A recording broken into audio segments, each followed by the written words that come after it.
Hola, este vídeo va a tratar sobre las características de los seres vivos, que es el primer tema que aparece en casi todos los libros de biología y que pueden hacer que quieras continuar o que no directamente. Es un tema medio filosófico, medio científico, que a mí me recuerda a los filósofos griegos, sobre todo a Aristóteles, ¿no? que combinaba sus conocimientos de la naturaleza y también filosóficos sobre la esencia de las cosas, ¿no?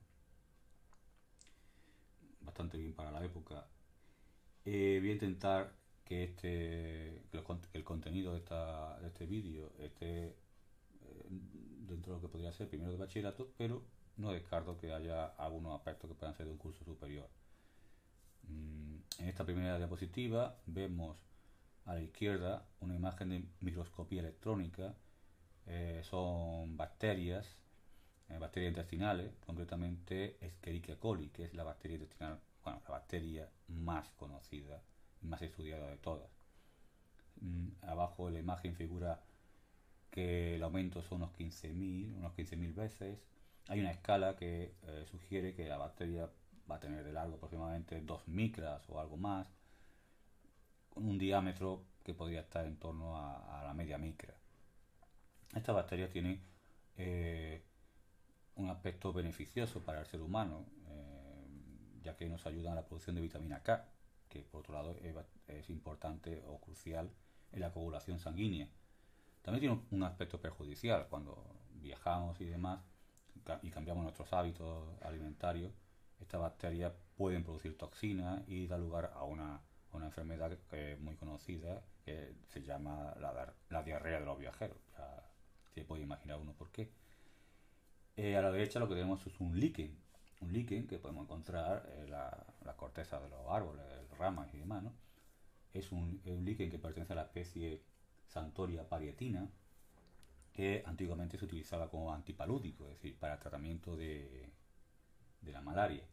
También se ha utilizado como colorante, ¿no? Por su color amarillo. Mm, los líquenes son organismos, los traigo aquí o los expreso o los muestro aquí porque son muy interesantes, son bioindicadores de la contaminación. Si vemos este líquen por el campo, podemos casi asegurar que el aire va a estar bastante limpio, ya que es muy sensible a cualquier contaminante, sobre todo dióxido de azufre. Entrando en materia, tenemos que plantearnos qué es la vida o qué es un ser vivo, que se puede decir de las dos formas más o menos, ¿no? Pregunta equivalente. A la izquierda vemos una imagen que quizá así de primera no tiene nada que ver con la pregunta, pero ¿por qué está esa imagen? Son chimeneas hidrotermales. Estas chimeneas se descubrieron en el año 1977 en el fondo del Pacífico. Lo que vemos son emanaciones de agua muy caliente, a unos 400 grados centígrados, bastante fresquito, con minerales, ¿no? Cuando entra en contacto con el entorno, que suele estar, ese agua puede estar a unos 2 grados centígrados aproximadamente, los minerales van a precipitar y van a dar lugar a esa estructura, ¿no? Que vemos ahí, estructura sólida. Como decía antes, ¿por qué esta imagen está ahí? Bueno, pues porque las chimeneas hidrotermales para muchos científicos han sido uno de los lugares en los que ha podido surgir la vida. Sería una hipótesis. Sobre los seres vivos hay muchas definiciones de qué tiene que ser un ser vivo. Esta es la más sencilla, la que conoce todos los chiquillos, ¿no? De secundaria, de primaria, incluso, ¿no? Un organismo que tiene unas características y que le permiten realizar las funciones vitales, que son nutrición, relación y reproducción. Ahondando un poquito más la definición, de un punto de vista genético, pues ya introduce la capacidad de evolución, que sería, bueno, el mecanismo más arraigado en la comunidad científica de la selección natural o selección o evolución darwiniana de Charles Darwin. Bueno, y Alfred Wallace, que también la propuso más o menos por la misma época. Es probable que existan otros mecanismos y que la teoría evolutiva cambie en los próximos años, pero eso todavía está por ver.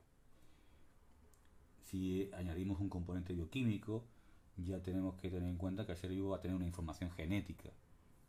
que en todos los casos prácticamente va a ser ADN. Podríamos dejar fuera los virus, que algunos tienen ARN, pero bueno, eso sí lo consideramos como vivos. Ese material genético, esa información va a controlar el metabolismo celular, es decir, el conjunto de reacciones químicas que tienen lugar en las células, y lo va a hacer a través de unas proteínas que se fabrican a partir de esa información, y que entre ellas las más importantes son las enzimas, ¿no? Son catalizadores, permiten que esas reacciones químicas tengan lugar a una velocidad compatible con la vida. De lo contrario, podrían ocurrir, pero podrían tardar muchísimo tiempo, nos moriríamos antes de poder realizar nada. Uniendo estas dos definiciones más o menos, la NASA tiene otra que es una definición bastante amplia y bastante bonita sobre la vida como un sistema químico autosostenible. Yo diría que también se puede autoperpetuar y capaz de evolucionar darwinianamente. Obviamente, como he dicho antes, los mecanismos de evolución pueden ser darwinianos, o aunque ahí no lo diga, yo entiendo también que se incluyen mecanismos neodarwinianos, es decir, propuestas posteriores basadas en la teoría de Darwin, ¿no?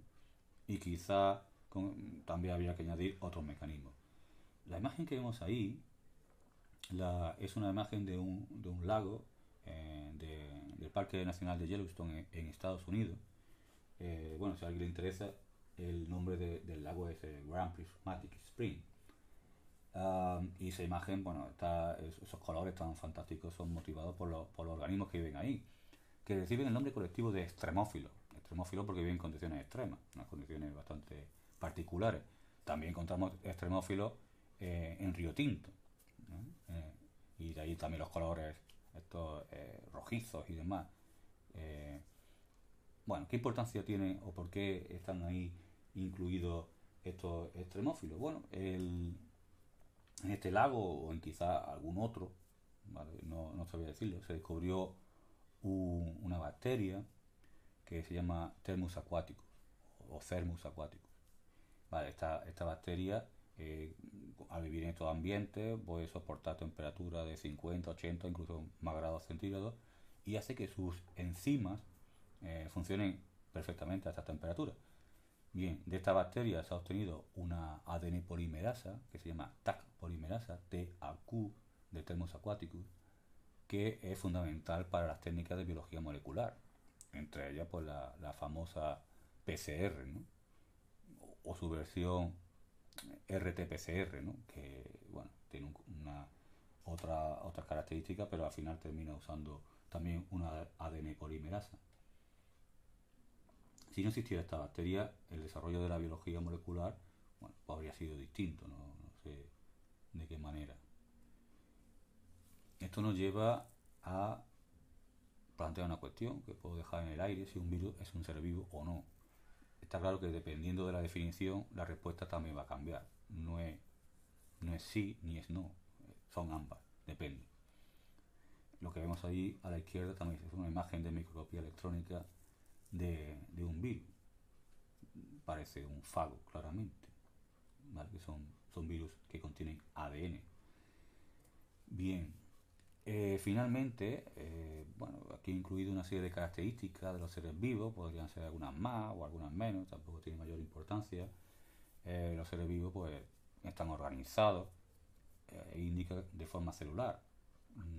Obviamente, si decimos que un organismo tiene que tener una estructura celular o tiene que estar formado por células, claramente un virus no estaría dentro de la definición. Por eso lo he puesto entre paréntesis, porque quizá en la definición de la NASA, que no indica nada de estructura celular ni nada, un virus podría encajar dentro de ser vivo. A la NASA obviamente le interesa que la definición de vida sea muy amplia, porque cuando encuentre algo fuera del planeta Tierra, pues sería interesante clasificarlo como vivo, aunque no tuviera célula o no tuviera una membrana plasmática, por ejemplo, ¿no? Bien, le interesa. Los organismos vivos, pues, los seres vivos, tienen una complejidad molecular bastante grande. Aunque haya muchísimos tipos de moléculas, en realidad las podemos agrupar, por eso decimos ahí uniformidad. Es complejo y uniforme. No, hay muchas moléculas, pero pertenecen a los mismos grupos. En realidad hay muy pocos grupos de moléculas globalmente, ¿no? También tiene que haber un metabolismo, como hemos dicho antes, que nos permita obtener energía y posteriormente utilizarla. Y también tiene que haber unos mecanismos de regulación del medio interno, que es lo que se conoce como homeostasis o mecanismos homeostáticos. En el caso del ser humano, pues muchos de estos mecanismos se llevan a cabo a través del sistema circulatorio, que es, digamos, el medio interno por excelencia. En una bacteria, pues el medio interno sería el citoplasma. Los organismos se van a adaptar al entorno. Aquí podemos decir que hay una relación muy directa en biología entre la estructura y la función de un órgano o de cualquier otro aspecto. Entonces siempre en biología tenemos que hablar de los dos, de estructura y de función. Cuando me pide una definición de algo, imaginaros una definición de una proteína, pues tendré que hablar de su estructura y de su función. Una proteína es una macromolécula formada por aminoácidos. Yo podría hablar de la estructura, que si tal y que es igual, y que funciona o que sirve para esto y para aquello, funciones defensivas, funciones de transporte o lo que fuera. Siempre en biología las definiciones es conveniente hablar de la estructura y de la función. Los seres vivos también van a reaccionar a distintos estímulos externos o incluso internos. Va a haber un desarrollo, un crecimiento, no necesariamente en el número celular, porque una bacteria siempre va a ser unicelular, aunque se divida, bueno, sigue siendo unicelular. En algunos casos hay bacterias que forman colonias, pero nunca dejan de perder esa individualidad. Por supuesto, todos los seres vivos tienen que tener la capacidad para reproducirse, aunque luego no lo hagan por distintas circunstancias o tengan mecanismos muy diversos. Y por supuesto, como hemos dicho antes, todos los seres vivos tienen que ser capaces de evolucionar. Claro, esa evolución no es del individuo como tal, sino como parte de una especie, ¿no? Siempre que se habla de la evolución, siempre se habla en sentido general de la especie. Bien, pues hasta aquí el primer vídeo.